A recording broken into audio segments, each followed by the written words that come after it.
On August 13th, the first official Friday the 13th project in 16 years debuted, the 13-minute short film Sweet Revenge, written and directed by Mike P. Nelson. The short film was a collab between Horror Inc., Nelson's production company Rockford Road Pictures, and the Angry Orchard Beer Company, and streamed here on YouTube on the Jason Universe channel. In the film, 4 friends vacation at Crystal Lake in a rented cabin. We've got Eve, her fiance Kyle, and their friends Dana and Troy. While exploring the area, Eve speaks to Harold, the owner of the properties, who explains that the land has a sordid past filled with revenge and betrayal. Later on, Eve goes out onto the lake in a canoe, but she's assaulted by Jason, who rips her from the boat and drags her under the water. Things take a strange turn, even for Friday the 13th standards, when Eve resurfaces hours later at night. It's not explained where she was for all this time. If she was underwater, how did she survive? When she comes up, she has intense dark circles under her eyes. She stumbles around, looking for her way back to the cabins, and she finds the remains of a pair of campers she saw earlier, as well as the landowner, Harold. She finally makes it back to her cabin, only to find Kyle and Dana kissing. She's given no time to process this, though, as Jason strikes, picking her up and sending her into the cabin through the living room window. Then, Lil Jason makes his way into the cabin by bursting down the front door, killing Kyle first, then Troy, as well as stabbing Eve in the gut and pinning her to the floor. As he tries to open Dana's head with an apple slicer, Eve frees herself and returns the favor, somehow unfazed by the stab wound. She grabs a knife and the pair flee the cabin. Dana tries to thank Eve for saving her, but she's stabbed in the gut for her betrayal instead, which causes the truck to veer off the road. Eve's sweet revenge. Eve gets out, seemingly unfazed by this too, and spies Jason on the road, who watches cautiously. The film ends as the pair engage each other, though whether it's to fight or to team up or anything in between is left up to the viewer. And that's sweet revenge. So when does it take place? Well, if you're anything like the entirety of the internet, you'd say, it's not part of the timeline, it's a beer commercial. And while you'd be right, you'd also be a loser for sucking out all of the fun in the room.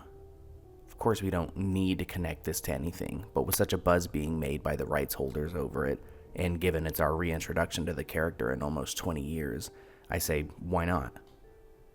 Now, plenty of people are pointing out how the film doesn't really line up with anything we see in the films. And that's true, it doesn't. It's clearly set in the modern day, or at least within 10 to 15 years of the present day. We know it can't be any later than 2008, as Jason was inside Crystal Lake Research during this time. We know it can't be before 2003, since he was in hell before then.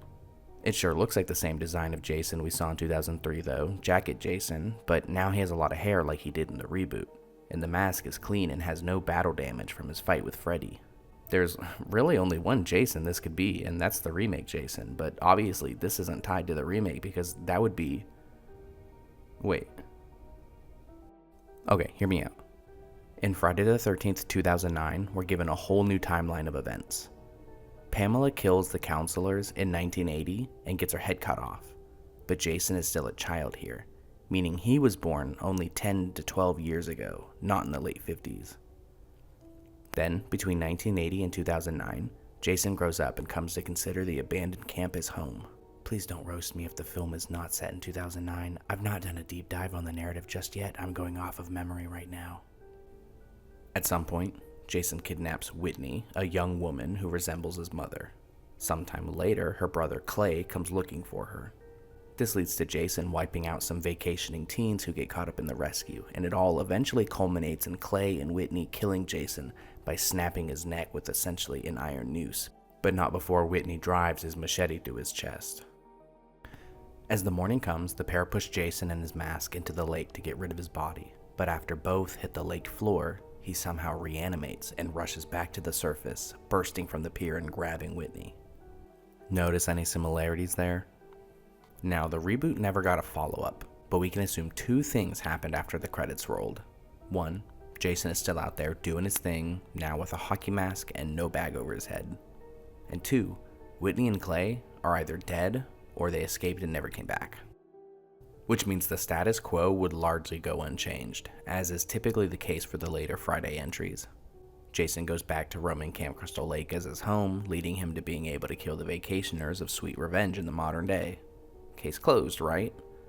Well, maybe. In the reboot, Jason is highly aggressive, highly territorial. I mean, he always was, but now in a defend against home invasion kind of way, a Rambo kind of way. And in Sweet Revenge, we learn that Harold stopped the cabins from being torn down and had them repurposed for vacationers.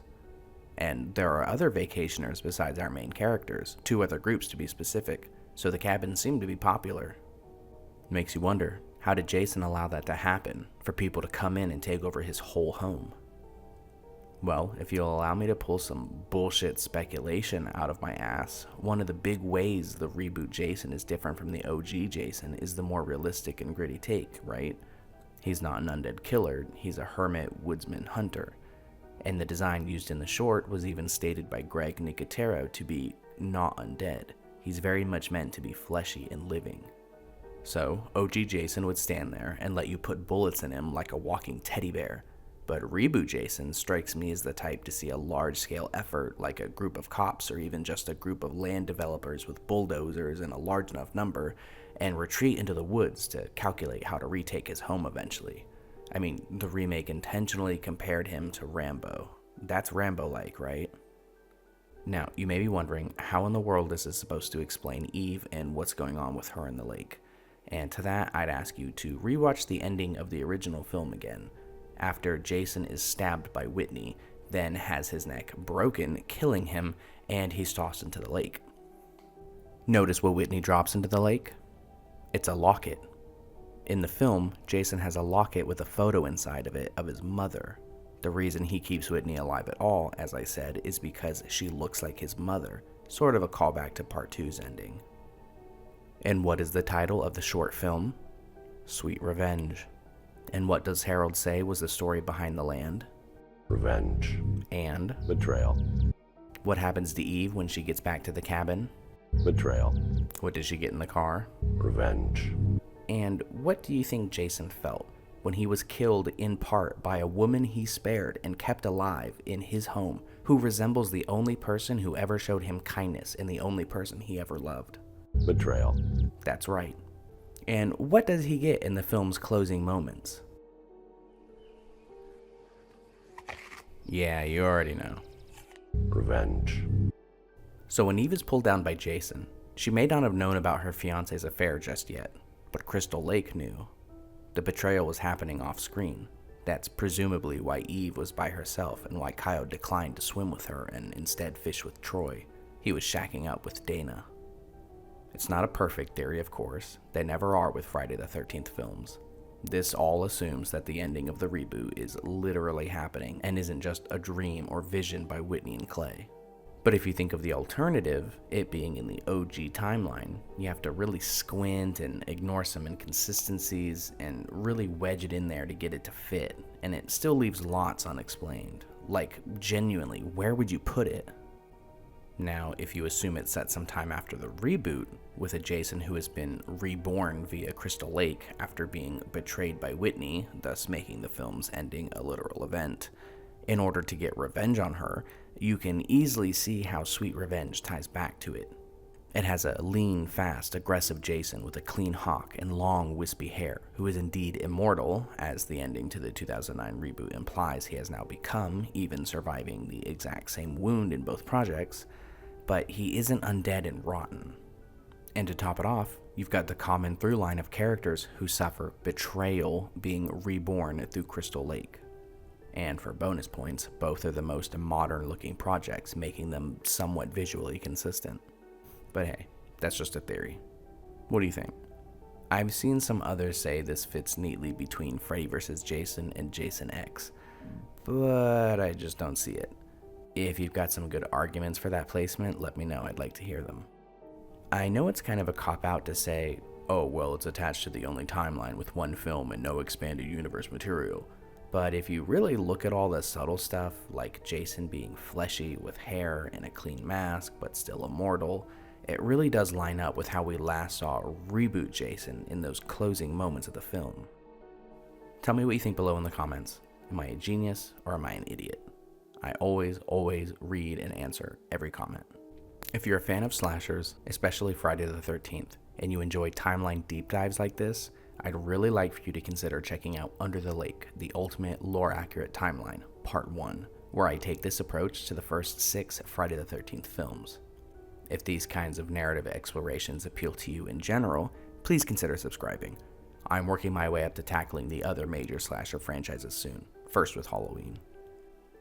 For the Haddonfield Registry, I'm your host, Slasher. Good night.